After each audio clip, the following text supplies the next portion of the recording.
Hello, welcome. Again, we are covering the subject thermodynamics for civil services means IFS and various gate exam. And now we are studying the topic entropy in this subject. So next subtopic in this main topic of entropy is Clausius theorem. So here, according to Clausius, the cyclic integral of dq by t for a reversible cycle is equal to 0, or we can say cyclic integral dq by t r is for reversible is equal to 0. So this is known as Clausius theorem. Okay. So r is for reversible cycle. So this is only valid for reversible cycle. If there is any irreversible process in the cycle, then it is not valid. Okay. So now we will prove this theorem. First of all, I will take a process IF. So this is your reversible process, and this process can be replaced by two adiabatic processes and one isothermal process. So adiabatic processes all are reversible. AI is your reversible adiabatic, BF is your reversible adiabatic, and this is your reversible isothermal. So we know that the the replacement is such that the area under IF in PV diagram is equal to area under IABF. Okay. So work done under process IF is same as that of work done under IABF. Okay. So this is your reversible adiabatic process. This is also reversible adiabatic process. So it means heat is added during this process only. Okay. So if we apply first law of thermodynamics to process IF, then we can say suppose QIF is heated and final internal energy is UF, initial internal energy is UI, and work done is WIF. Okay. So now if we take process IABF, then heat added is QIABF, and final conditions are same as that of IF. So change in internal energy is UF minus UI, and work done is WIABF, and we assume that the work done under this process or area under this process or area under this process is same. So work done is same. So WIF is equal to WIABF. Okay.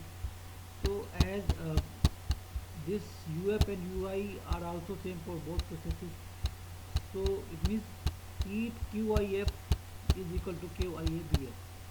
Okay. And QIABF means heat added during this process, heat added during this process, heat added during this process. QIA plus QAB plus QBF. Okay. So QIA is 0, QBF is 0, and QAB is your heat added. Okay. So this is 0, this is 0. So QIF means heat added during reversible isothermal process. Okay. So so heat is equal, so we can say that we can replace any reversible process by two reversible adiabatic process and one isothermal reversible isothermal process. Okay. So that is first step to prove the Clausius theorem. Okay. So I am just reading this page. Clausius theorem: the cyclic integral of dq by t for a reversible cycle is equal to 0. Cyclic integral dq by t for reversible cycle is 0.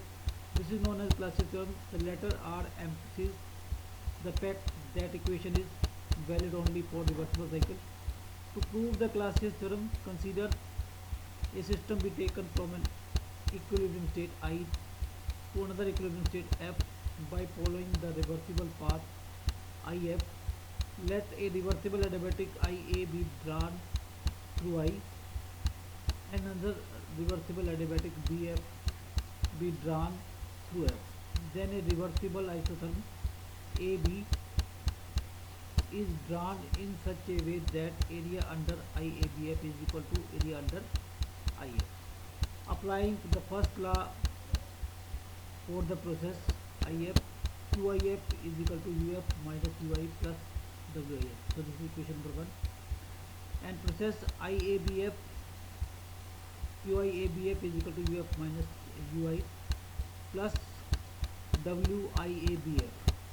Since WIF is equal to WIABF, so from equation 1 and 2 we have QIF is equal to QIABF, and QIABF is equal to QIA plus QAB plus QBF, and QIA is 0, QBF is 0 because these are reversible adiabatic systems. So QIF is equal to QAB. Okay, so heat transfer in process IF is equal to heat transfer in isothermal process AB. Okay. Thus any reversible path may be substituted by a reversible zigzag path between the same end state consisting of a reversible adiabatic followed by a reversible isothermal and then by a reversible adiabatic, such that the heat transfer during the isothermal process is same as that of that transfer during the original process. So now we will consider a cycle, and cycle is for this is represented by this. Okay. And if we take the elementary portion of the cycle, suppose we take this elementary portion, so this process can be replaced by two reversible adiabatic and one isothermal. So this is your reversible adiabatic force, and this is your reversible adiabatic, and this is your isothermal. Similarly, this portion can be replaced by this isothermal and this reversible adiabatic, and this portion can be replaced by this isothermal and this reversible adiabatic. Same way, this portion can be replaced by these reversible adiabatic and this isothermal. So whole cycle can be replaced or in any event by two reversible adiabatic and one isothermal. Okay, so this will make this cycle. If we take this portion and we'll take this portion, then for this element it will make this cycle. So here there are two isothermal processes, these are isothermal processes, and two reversible adiabatic. So this is making Carnot cycle. And suppose dq1 be the heat supplied during this isothermal process, and dq2 be the heat rejected during this isothermal process. Okay. And these are reversible adiabatic process, so there is no heat transfer during this process. Then dq1 by T1 will be equal to dq2 by T2, that we have studied. Okay. For reversible processes or for reversible cycle, this is dq1 by T1 is equal to dq2 by T2. Okay. For keeping entropy constant, or that we have studied. Okay. Now if we take the sign of the dq also, so that heat is rejected. So if we take the sign, then dq2 will be negative. So we can say dq1 by T1 plus dq2 by T2 is equal to 0, because dq2 is just heat rejected and dq1 is heat added. Okay. If we take a sign, it will be negative here and positive here. Okay. So for this cycle it will be dq1 plus by T1 plus dq2 by T2 is equal to 0. Similarly for this also, dq3 by T3 plus dq4 by T4 is equal to 0. Okay. So now if we add all these elementary cycles, then dq1 plus by T1 plus dq2 by T2 plus dq3 by T3 plus dq4 by T4 is equal to 0, or cycling interval of dq by T is equal to 0, which is Clausius theorem. Okay. So this is your Clausius theorem. You can read this out.